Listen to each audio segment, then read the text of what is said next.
All right, welcome everyone. And we'll continue to get new registrants signing in. My name's Singh, and I am part of the advisory board for the Grow Up Conference, which unfortunately we will not be able to have the in-person Grow Up Conference this June in Victoria, but we are still hoping to have a Grow Up Conference in early September, September 1st to the 3rd in Niagara Falls. And we hope to see you live at that time. We're not sure if it'll all work out, but keep you posted. We will continue to have growers circles and discussion groups through the Grow Up Conference. And with Cannabis, once again, we are hoping to meet up in the fall. If that works, that's great. If not, we're going to continue to do these Cannabis industry insights like we are having today. And very excited about today. So my role is going to be pretty simple. I'm going to be kind of staffing the chat room and the question and answer panel. So as we're going through this presentation from Neptune Wellness, you can feel free to keep asking questions, and I will actually interject and interrupt our panel moderator to ask some of these questions, so you can have a very timely response to whatever questions you come up with. So without further ado, I am going to introduce our panel moderator, who has graciously moderated a few other panels for us. And Bridget Hoffer comes to us through Marigold. And Marigold, as a consultant myself, we've been referring some of our clients to Marigold, and it just helps them make a new splash into the industry. And we're very fortunate to have an organization like that that's really speaking well of the cannabis space, helping others understand a lot more about the importance that cannabis brings into our society. So without further ado, I will turn it over to Bridget, and I encourage all our participants to keep asking questions in the Q&A and keep learning from this amazing panel that we have. Bridget. Thanks, Av. It is such a pleasure to be here at the Cannabis webinar series. And I'm so excited to be speaking with the team from Neptune Wellness Solutions. Unfortunately, Michael Camarada, Neptune's CEO, can't attend today. Having said that, we do have the A team here, and we're going to be talking about how CBD has been making headlines, and does it, rank the buzz? And with the Neptune team, who are, global leaders in this space and national leaders, we're going to talk about what's the science behind CBD, what's the buzz, what's the future in Canada and the US, and we're going to talk about the industry and where the direction's going. I'm delighted to introduce from the team Dr. Tony Reno, Chief Financial and Global Operating Officer for Neptune, Greg Hurley, Neptune Wellness's National Sales Director, and Jose Dominguez, the Cannabis Sommelier and Product Manager from Neptune. So it's just, it's wonderful. And we're going to kind of dive into the questions right away. We've got a lively discussion. And so I'm going to start with Greg. So Greg, can you explain why Neptune expanded into the cannabis space? Absolutely. Thanks, Bridget. Yeah, I think it helps to take a look at who Neptune is and how we're positioned. So we are a unique position globally, frankly, as a health and wellness company. And we're really trying to continuously monitor consumer habits, consumer trends, and how Neptune can be part of meeting those needs and those trends, but also how we can help drive those trends. So we're really focused on creating and distributing environmentally friendly, ethical, innovative consumer goods. We're a diversified, fully integrated company that focuses on natural, plant-based, sustainable, and purpose-driven lifestyle brands. So it was a natural fit to move into the cannabis space, both in the traditional sense of cannabis, but also as we explore how cannabinoids can be used in common household goods and products to make them safer, healthier, and more effective.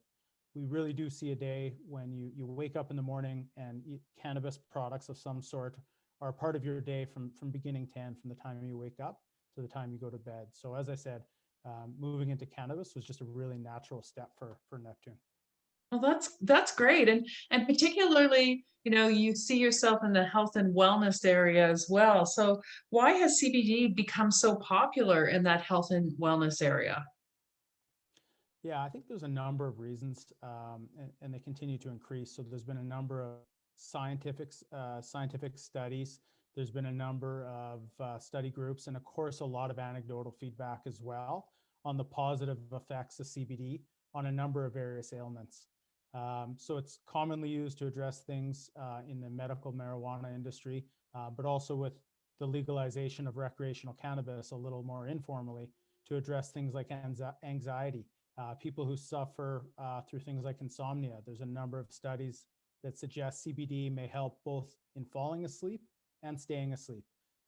So we're really excited about how cannabis and CBD in particular continues to get explored and studied, because we believe that we're only at the tip of the iceberg. There's going to be a number of different opportunities to continue to grow the CBD space. Amazing. Sorry to interrupt. If Greg is to answer another question, just wondering if he can turn up his mic. It was a little difficult hearing him. Thanks. Okay. Thank you. Thanks for that, Ab. Dr. Tony Reno, how has Neptune utilized science-based properties of cannabis in their products? Yes, thanks for the question, Bridget, and thanks for having the Neptune team today. We are as well very excited of being here. So for Neptune, we want to be a front runner in the field. So science and innovation, research and development are very important to Neptune. And Neptune continuously invest into product development and developing these product forward.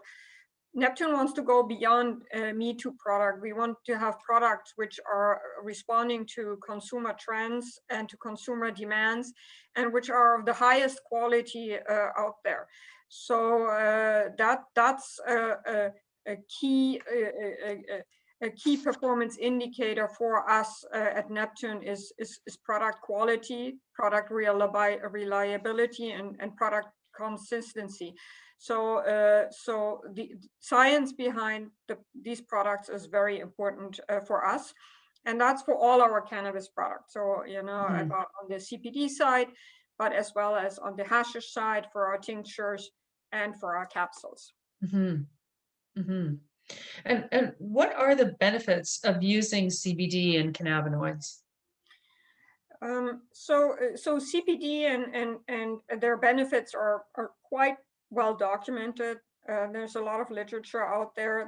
More work needs to be done, but it is understood today that CBD, which is a cannabinoid, has an impact on our internal, body endocannabinoid system, and that there is a positive interaction, and that drives therapeutic benefits. And those therapeutic benefits could be, I think Greg had mentioned earlier, some of them against pain, against inflammation, anxiety, sleep. And many people use products based on their own experience for these different indications. But there is still a lot of room, Bridget, in the CBD space and in the cannabinoid space to understand really the therapeutic applications of these products and the impact on bodies, and why it seems to be also different from consumer to consumer, and how these product families and these super ingredients, which they really are, can help consumers. Mm-hmm. And you have talked a little bit in the past about the anti-inflammatory products, that it can serve as a great soother and in terms of topicals, etc. So the anti-inflammatory properties are very important, and many consumers are taking them for their anti-inflammatory properties, and they could be through the different dosage forms, the liquid and the tinctures, but also on topicals. And inflammation is one of the most prevalent conditions out there. And a lot of products that are being used in inflammation, they're very hard on the body. And the consumers are looking more and more into wellness trends and into natural products, into plant-based products. But it is looking for in these products for the same quality that they are used in other product categories. And that's what Neptune is all about, is to give the consumer the to give the consumer the best product that we can develop out there, and that we are taking ourselves, and we would be happy to give to our parents for their conditions. Oh, that's good. That's good. You know, when you think about using it through the day and then using it intergenerationally, that's quite a mission and an important strategy, really, for everyone. We think about it intergenerationally, and we think about it from when you get up to when you go to sleep. These are plant-based product categories, and we are thinking about when you get up in the morning, and instead of using your aluminum-based deodorant, which is not good for you, maybe you switch to a plant-based deodorant, which is much better for you and your family. And then as you go through the days that you use less harsh chemical products, and you revert more to plant-based. So we are looking at it from generation to generation, but also from morning till night. Oh, that's wonderful. That's wonderful. Jose, you've been working in the CBD line, developing Neptune's new cannabis products for Mood Ring. So exciting. Mood Ring just launched in BC before Christmas and is having a great launch in Ontario right now. So would you like to share with us the extraction process for the CBD line at Neptune? Yeah, so for the CBD product, what we do is really we try, a main important part of my job is really to source, try to source the best biomass with the most attribute to the biomass, so then we can add the best value to it, making sure the product has all those, entourage or other molecules that really makes it a complete extract. And that was the intent really when we started that the tincture line for CBD, was to get our cold ethanol proprietary technology to create a full spectrum oil out of ethanol, to make sure that we have all the properties associated with the plant. I'm a strong believer of the soul of the plant, if you want to call it this way, CBD, THC, and all other molecules also, which interact in the product and makes it the product that is so greatly appreciated by the consumer so far. So we use the cold ethanol extraction system. It's a system that is proprietary to us, was actually built in-house here. And we also use this technology compared to CO2 because it has a way less environmental impact compared to CO2. So we're more efficient, less energy, less carbon footprint, so on. So like to Greg's point and to Tony's point, we really want to put a product out there that is appreciated, that works good, and people really get overall very good review of the product. But it's also important to have that focus driven by the green and the planet. We are plant-based. We don't do a plant-based to destroy the planet or be not environmentally friendly.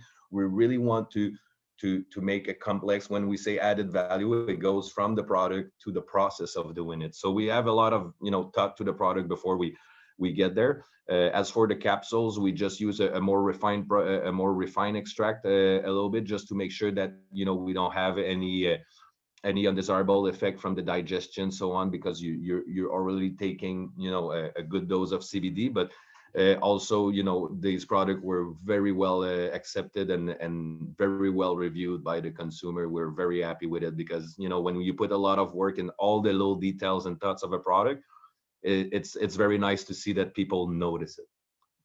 So as a sommelier and someone who's developing the product, one thing that you shared with me earlier is the products and the water in Sherbrooke. Maybe the audience wants to hear a little bit about that background on where you're securing from, and or how when it comes into the plant, what you get, the technology and the products inside the plant.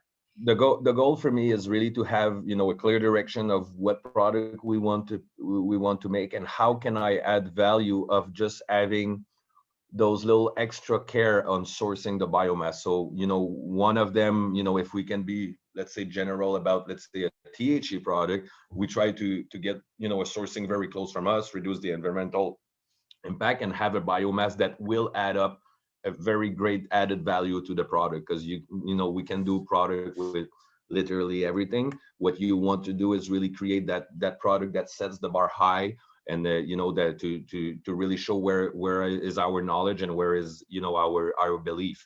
So when it comes to THC, I definitely make a lot of effort to source locally, or very locally, the less distance possible. For hemp also, we also for CBD and other product, we really go after the quality biomass. For me, it's a strong belief. I've been in the industry for over 15 years, and quality in, quality out. Quality sells itself, quality proves itself. So for me, it's really that. And being in Sherbrooke, born and raised in Sherbrooke, I was very happy to implement the new technology we have for solventless and hashish, because we have this, one of the greatest water in North America. For multiple years, we were crowned in Sherbrooke as, having one of the best city water. So it's that much added value on top of it. On top of being, even more environmentally friendly than other technology that we have. We are, very proud to have that water. Wow, that's amazing. Just staying on the environmental and sustainability trend, I'm going to turn back to Greg. And Greg, can you discuss how Neptune is focused on sustainability and for CBD hemp and the cannabis industry, and maybe touch a little bit on the direction from some of the mood ring decisions that you've made? Yeah, absolutely. Just to clarify, can you hear me better now? We can hear you way better. Thank you so much. Good. Headphones. Okay. Yeah, absolutely. So, I think Jose touched on it for sure. We really try to make the environmental and sustainability decisions a part of our complete decision-making process. So Neptune as a company really wants to continue to reduce and minimize our carbon footprint. And we apply that to all of our lines of business. So specifically on the cannabis and hemp side, first and foremost, it's about keeping our ingredients simple. And to make choices like using organic extra virgin olive oil as our carrier oil. We looked at other carrier oils and felt that not only did the olive oil give us the product we were looking for, but olive oil has a much better environmental impact than some of the other carrier oils available. Mm-hmm. And products like in the US, we have a product called Forest Remedies. It's a hemp-based CBD. We make decisions like using biodegradable packaging. In Canada, the regulations are a little different, so we maybe can't do quite as flexible as we'd like to in the US. But we make decisions like packaging our oil in an eco-friendly glass bottle. Our capsules, we had the discussion, capsules go in a jar, do we put the jar in a box? No, let's avoid the excess packaging of that box. We're proud to say our CBD oil is vegan friendly, non-GMO. All goes back to sourcing the right ingredients, as Jose alluded to. For our gel caps, another good example, they're clean label. And what does clean label mean? It means they're free of additives, allergens, starch, gluten, and most importantly, I think, is plasticizers. So if you're familiar with the soft gels, that kind of that squishy consistency you get, that's typically made by including plasticizers. So we picked a 2-part hard capsule that we again believe increases the quality of the product, but also is a better product from the environment and a sustainability perspective. And then finally, Jose touched on it, but our cold ethanol extraction process, it uses roughly 1/5 the energy of traditional CO2. So again, how do we make decisions that help both product quality and environmental and sustainability? That's really part of everything we do every day. Amazing. And I've also noticed that you do, and maybe you've touched on it, you're involved in One Tree Planted as well, for every partnership, I think it is, every bottle purchased, you plant a tree. Yeah, so we've partnered with One Tree Planted. Again, we've partnered with them in the US with our Forest Remedies line, and as well with Mood Ring in Canada. So yeah, a portion of all the sales go towards planting a tree. So what better way to help help the environment and reduce your carbon footprint than literally planting trees? I don't think there's a better way to do it than that. So it seemed like a natural partnership. The company alignment with their values was very strong. Oh, that's awesome. I'm going to turn back. Thanks, Greg. I'm going to turn back to Dr. Tony. We've been touching a little bit on forest remedies in Canada and US. Tony, what's the future of CBD in the Canadian and US landscapes? If you want to expand a bit on that. Sure. So let's start with the US. It seems that CBD seems to be in every product out there where you go. There is the newest and latest CBD product. So that could provide the consumer with the impression that CBD is a fad, and will not continue into the future. But reality, we believe, is far from that. So we believe that the CBD market will be expanding in the US. With regards to numbers, I think it is projected that it will be somewhere around $15 billion and more in 2022. And I think the future for CBD will be in high quality products. So when states are running tests on product, they see that probably between 15 and 25% of products which are in the market are not of the quality that they should be, and they don't have the potency, or they don't have the right microbial testing, and pesticides and all. So with the existing products on the market, there are still many of those products which will probably not survive due to quality issues, and the consumer gets more and more educated about what is it that they have to look for. So if you can understand where this comes from and what is in there, and you see that label, then you should not touch that product. So I think there will be kind of as a natural evolution of products which are accepted by the consumer due to their higher quality. The market will be growing, and those people will be using more and more plant-based products for these kind of therapeutic applications that we talked, especially inflammation, pain, anxiety, sleep, etc. Now the question becomes, what will CBD become when the cannabis market will be opening up in the US? Yes. Well, I think that's a question that has not yet been discussed a lot on panels. So I'm even throwing this one out to my team.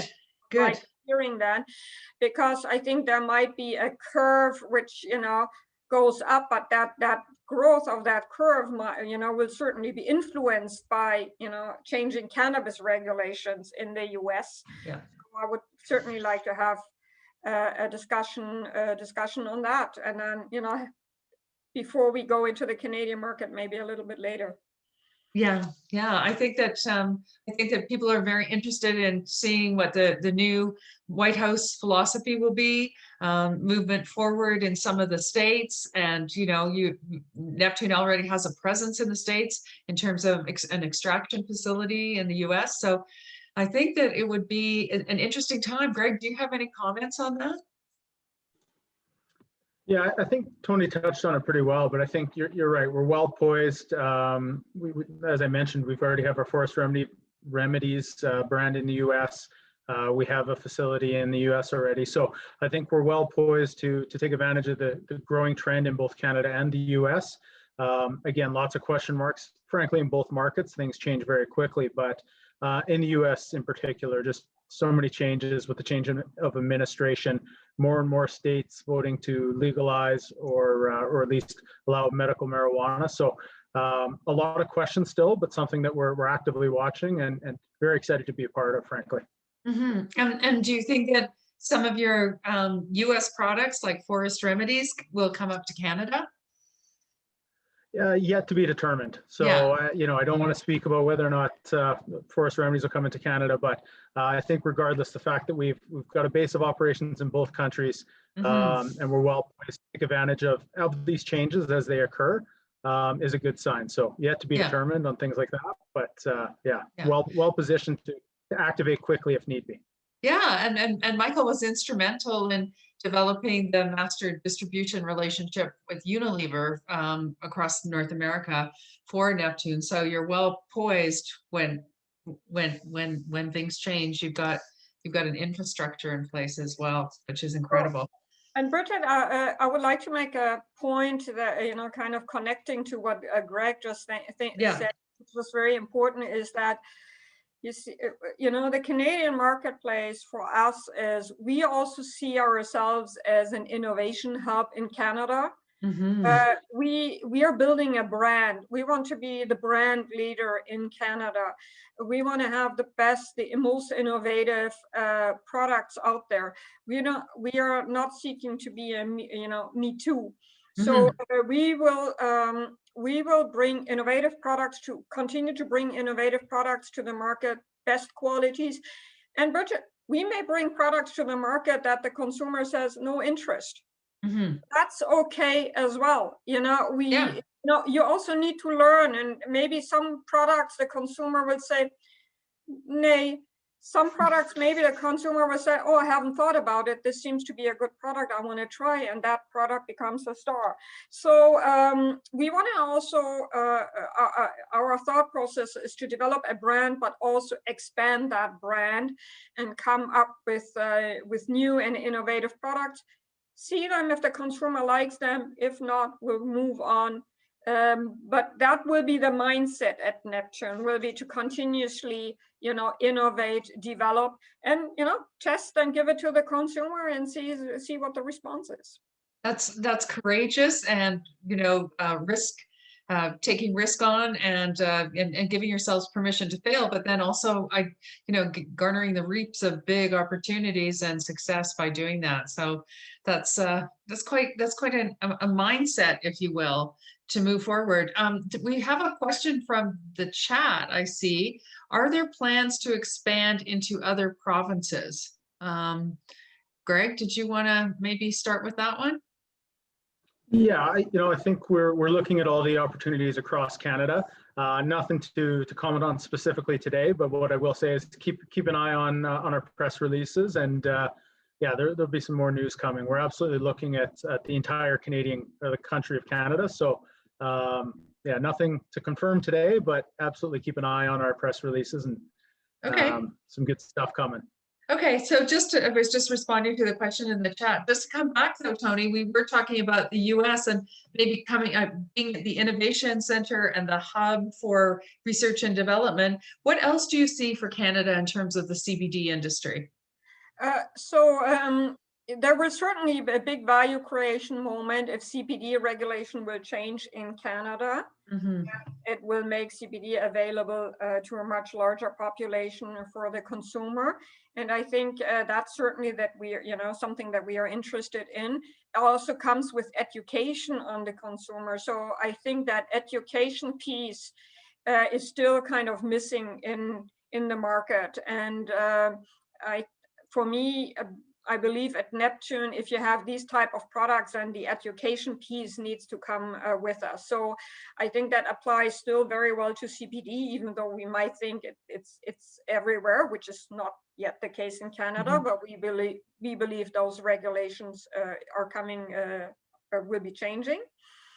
And we certainly want to be at the forefront of this. And we also believe in line extension. So we're going to have, some core products, but we will also test some other products and have some line extension around CBD, see if the consumer likes this, and bringing this in with an educational piece as well.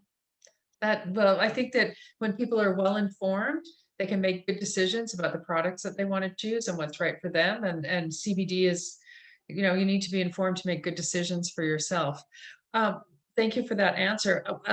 We have a question from Ryan Hirsch about what makes your extraction process innovative and unique. I'm going to hand that over to Jose, and then maybe you can follow up with a little bit on your hash process as well. Yeah, 100%. I just want to mention that, what has just been said by Greg and Tony is, the ultimate answer of why, I'm so happy to join the Neptune team is innovation, education, quality. It's, it's everything that we focus on. So it's, for me, it was very oriented on, quality product. It's music to my ear. So for the ethanol extraction, the proprietary. Oh, you're Sorry. that's okay. The proprietary extraction was actually the system was actually designed in-house by our engineer. A lot of companies, use consultant engineer. Neptune has a very good team of engineering. The leader here is I would call it a genius. Just throwing flowers at my friend Jimmy here. But realistically, it's all the the in-house process where we actually have filed a patent on that system.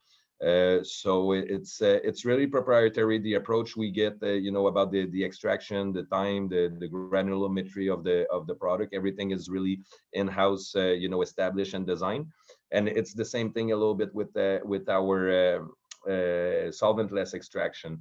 I've been, I would say one of the main pillar of the solventless extraction division, and realistically, it's bringing 15 years of knowledge and over of a solventless extraction to make sure that we would have an approach and a proprietary process to really have an increased value of the end product. You can do a sheesh with any biomass, you will just not get the highest quality product if you don't put more thought to it. So, there's so much levels of quality that needs to be determined from the biomass, from the time of extraction.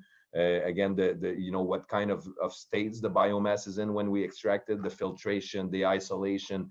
All these things are really, driven by the R&D I do on all the biomass that we purchase for our line of hashish. A lot more coming. It's really, bringing all that knowledge, and people can do hashish with a bunch of ways, bunch of methods.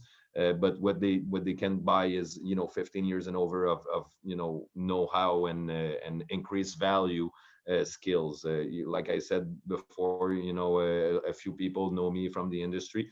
I'm one of the most awarded Canadian grower in Canada, and that was one of the reason that I've been, rewarded those awards was really because, you have to put yourself in the pens of the consumer. You have to be, above and behind the expectations to make sure you can have any side hits from, oh, this is not all right. This is, as much as we are going to explore different product that may say be good, maybe not, but the reality is really, if you quality oriented from the R&D, from the biomass, all the way through the process to the portioning, cutting, packing. One thing I didn't mention, the Greg tipped the subject a little bit. For hashish, we try to source the less impacting, packaging possible. So, we have to work with those regulations. We source what makes the most sense. And the reality is there's a thought behind every decision that we do, either in CBD, either in hashish. There is thought, and I'm happy to be the one, that gives all the, most of those thoughts if I can, or a big portion of it. And I'm so happy that I have the support of Tony, Greg, and all the other board people up top to really keep this that way, because quality is what gets you to the top. Well, it is. And one of the things I'm just asking as you're talking, and maybe we can post this later, but because you're sourcing so many products, there's many LPs and growers and nurseries who are probably connected to this webinar and the organization. Should they reach out to you and talk about their products? Yeah. 100%. Yeah. If you think like they say, if you think you got the fire, I'm here to what to see it. But realistically, I think, you know, everyone, you know, I'm a grower myself. I come from the grow industry really originally, and the reality is we're always proud of what we do. You know, growers are, you know, we put heart, soul, blood sometimes into this.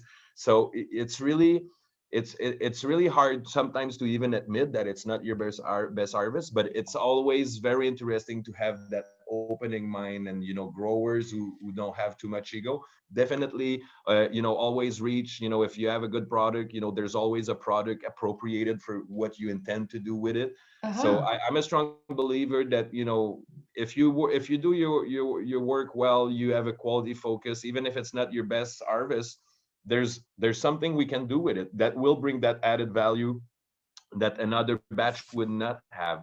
So Yeah. it's really about keeping an open mind, being able to have not too much ego of a grower through this, but it's really a pleasure to see so many people, you know, working so hard to be able to provide biomass. And, you know, I'm lucky to be the one who has to dig in this and say yes or no. It's the fun part of my job. You know, I'm the human tester. I'm the sommelier. I'm the one who say pass, don't pass. But, you know, mostly, you know, people work so hard at growing that, you know, there's always a product that, you know, can be done with the proper biomass. So it's only to identify what are the plus of that biomass, what are the minus, and just make sure that you don't, you know, increase the minus instead of increasing the plus. So it's a strategy. It's very strategic. So we Bridget, just we always say that the plants are talking to Jose and vice versa. So it's a lot of science, but it's also a lot of art. Yeah, well, when he says the fire, you know, the magic, and really we're talking to the magic behind the Neptune name here today when he's chatting about it. Thank you for that, Tony. Thank you for that Yeah, word. yeah, it's beautiful. So we had a question as a follow-up. What's the difference between cold ethanol extraction CO2 and ethanol extraction beyond environmental impact? That's a question that's just come up. Sorry, can you repeat that? What's the difference What's the difference between? between cold ethanol extraction and CO2, I think, basically. So CO2 takes a lot more time, a lot more energy to actually, you know, compress the gas, decompress the gas, so on. So you have a lot of moving parts into this. In ethanol, we have a closed loop system that is, you know, designed to get in, get out, and have, you know, the whole, you know, core extract out. So, you know, realistically, we have a closed loop system on the cooling. We don't release much, you know, I would say even nothing almost of nitrogen in the air. There's, you know, the equipment that's related to this is way less energy consuming. And on top of it, we can increase, you know, the speed on purification, because cold ethanol, you know, tend to help you to not extract as much as other things, where the goal is really to strip out all the plant and then purify it. We, you know, it's more you can customize it. Sorry, you can customize it. You know, the process a little bit. You know, and tweak it a little bit better. I think it's overall, you know, all that all those things, and, you know, using the ethanol, we recycle everything. When you get ethanol out, you evaporate it, you know, condense it, and keep it. While CO2, there's always a discharge that's being done in the air. So mostly we don't lose much ethanol on the process. So there's no waste and no release mostly in the atmosphere compared to a CO2, on top of being more energy efficient. When you talked about water, then, you know, water is you know, one of the main thing, you know, in Sherbrooke, like I said, one of the best city water in of North America. So there's, you know, even with research, we haven't seen you know, even if we discharge water, we don't see any contaminants. It doesn't, you know, it doesn't you know, soak in any problem that the biomass would have. You know, genuinely have a pretty clean discharge. You know, so it's even more energy efficient, and most of the energy comes from the arm when you do hash. It doesn't come from much of the machine. It's a labor intensive process, but it's also what makes it, you know, so So great. I think, you have, the soul of the plant. You have the soul of people who's doing a hard work at industrializing a craft artisan technique that has been done for thousands of years. So you have the quality of handcrafted product in there. So it's like I said, the energy in there is more the oil from the elbow than the oil from a pump. The heart and soul. So we're coming up to, we've been chatting for about 40 minutes. We do have some questions coming in. Av, are you there? Maybe we can just take a look at some of the questions that are coming in. Sure. I'm going to jump in. Now, I'm starting with the hardest question first. Okay. Yeah. So this is actually coming from a concerned shareholder, and I think this is the type of question that, as I have investments in a lot of publicly traded companies, I would have the same question. The question is, so maybe a year and a half ago, the share price was much higher. It has subsequently dropped. Perhaps can you share a little bit about why that is, and perhaps what can you expect as a shareholder? Sure. I may take on that question, Jose, or you prefer taking? The expert must answer. I will answer the plans. I'll leave you with that one, Tony. So yeah, Numbers talk to you. So if we would all have a crystal ball in terms of share price and market capitalization, we would probably not sell that secret to anyone and benefit from this. So it's very, very hard to say. But of course, fundamentally, our share price is tied to revenue. That's typically the way it goes. But what also, if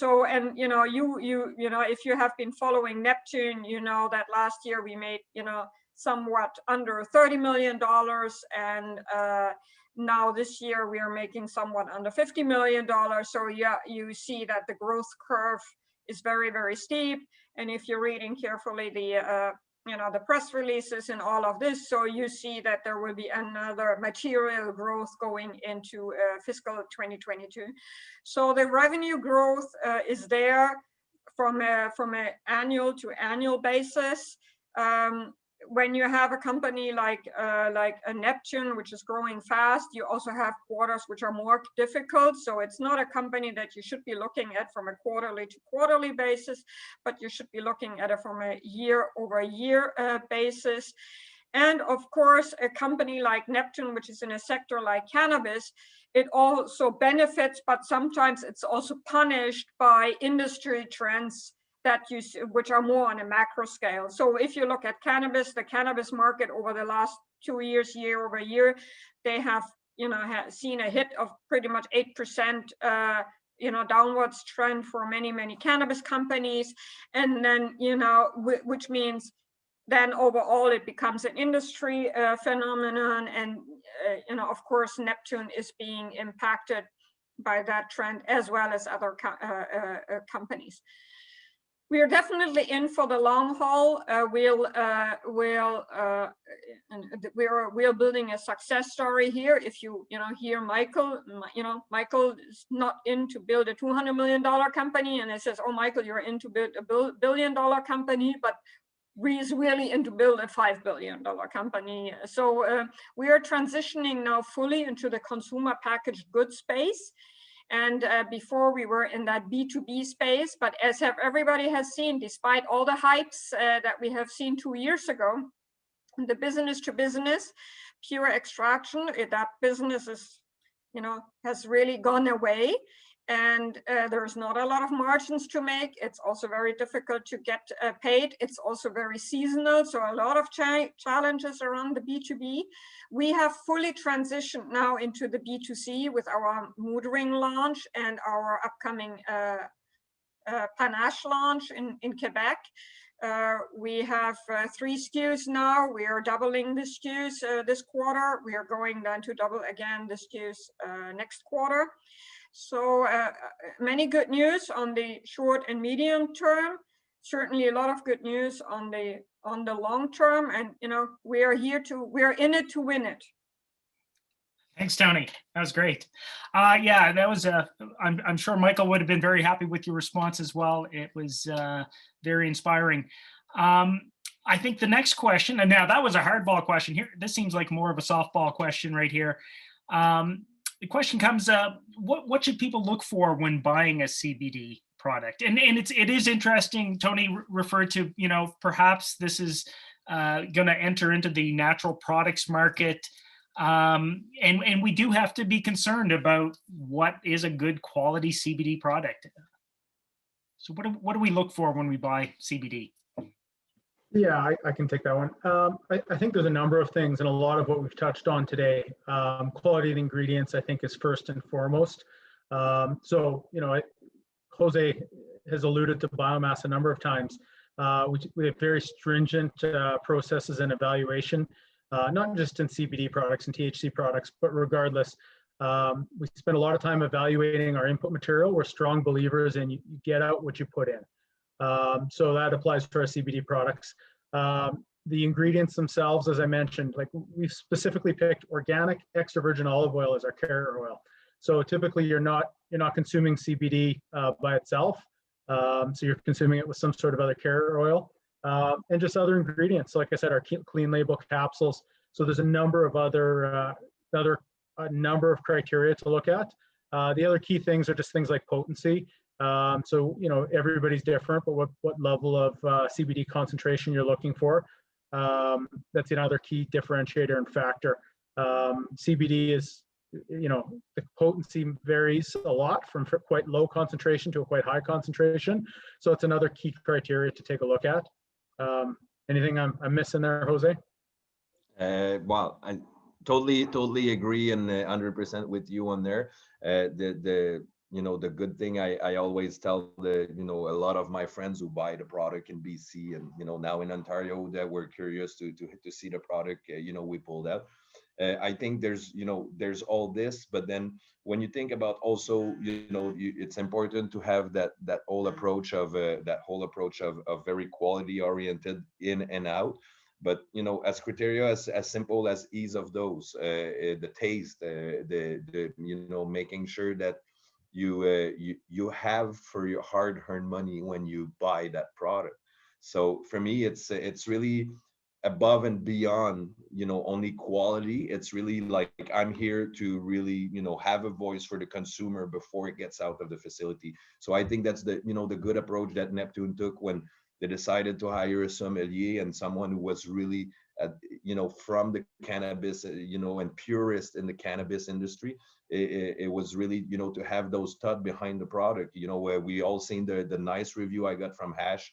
We all got from Hash on the portioning, the size of the portion, how convenient it was compared to our competitor. And it's all stuff that you have to be a very deep consumer and been around for multiple years to say, hey, if you do this, you're going to get a little bit of extra love from your consumer because you thought about all those little details that a non-consumer would not think. So it's really, for me, it's a pleasure and it's an honor to be the voice of a consumer here and be able to rig in on top of quality product, quality thought behind all the product that we get out. If you look at the oil, it's you don't need 4 or 5 milliliter to get your dosing. It's really an ease of dose, potency to Greg's point, be able to consume easily and not eat 30 milliliter of oil to have your effect. So all these things are all have a lot of thought behind the product. We spend a lot of time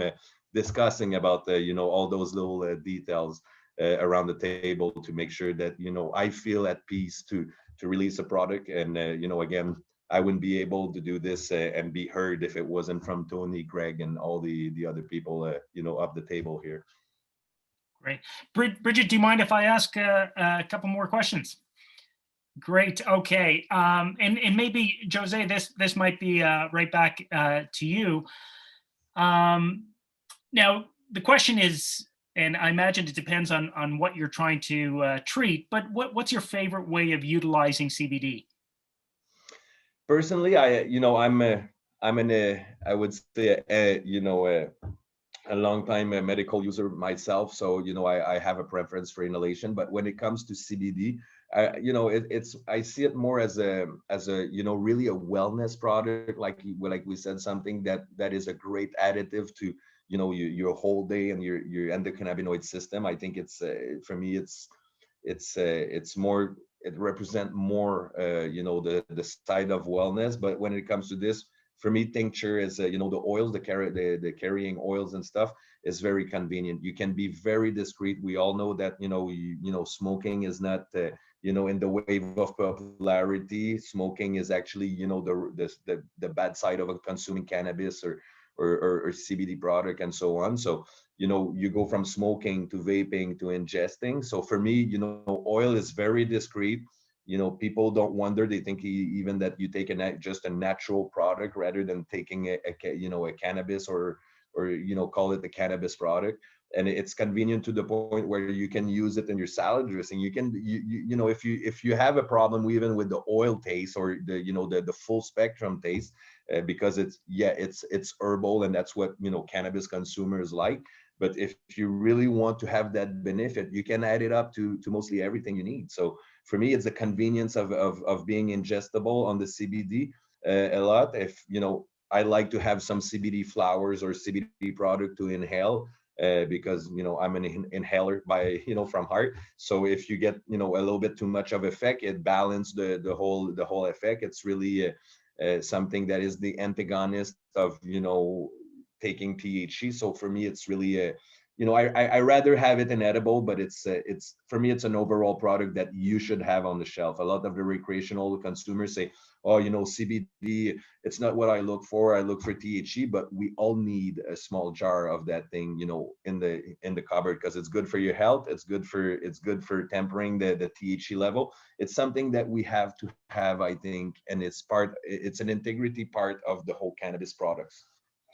As a sommelier, have you smoked CBD hash? I did myself. I'm some people who know me from the industry, I was highly involved in the development of CBD for the first CBD genetics after Canatonic was discovered in 2009.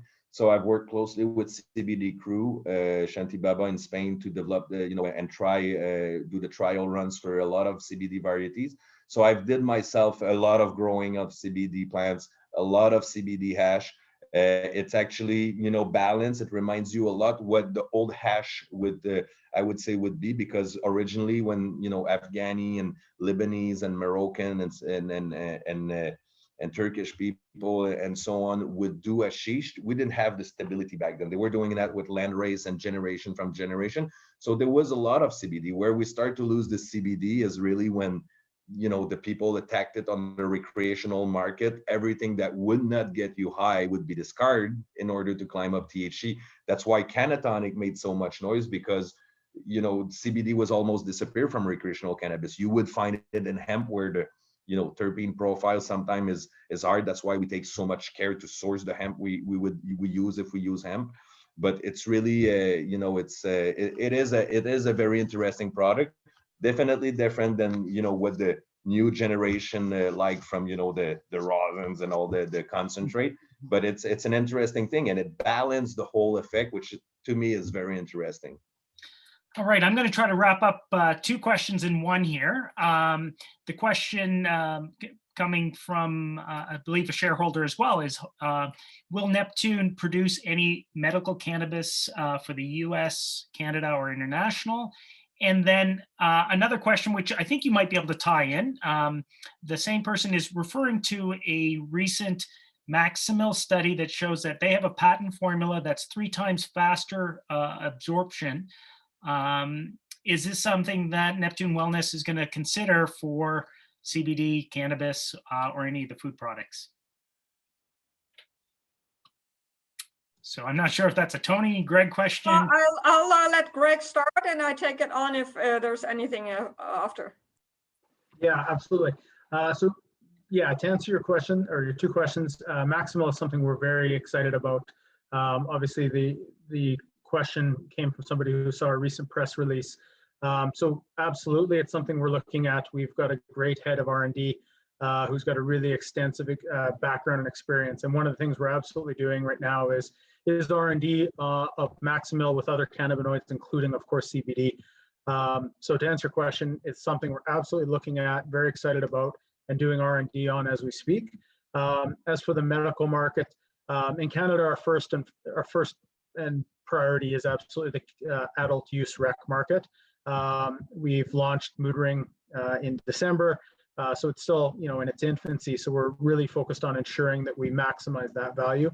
As far as the U.S. market goes, with regulations changing as quickly as they are, I would never say never to anything. So we're continuously looking at it and trying to figure out the best route to enter into the U.S. if and when we decide to do so. But as for right now, our focus is for cannabis is on the Canadian adult use recreational market.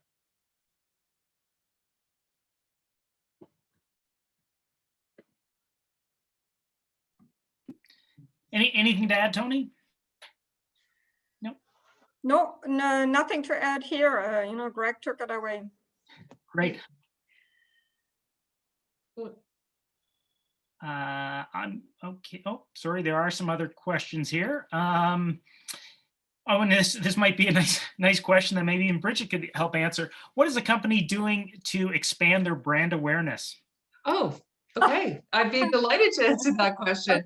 We're working with the team here and Michael Camarada and the communications leader, Dylan Howard. And we're doing events like this to encourage awareness and build education. So having an intimate conversation with people in the industry is one way. We work the press releases and develop media relations. And then also ensuring that we're getting the right messaging out about Neptune to the right people at the right time. And so there's a lot to look forward to.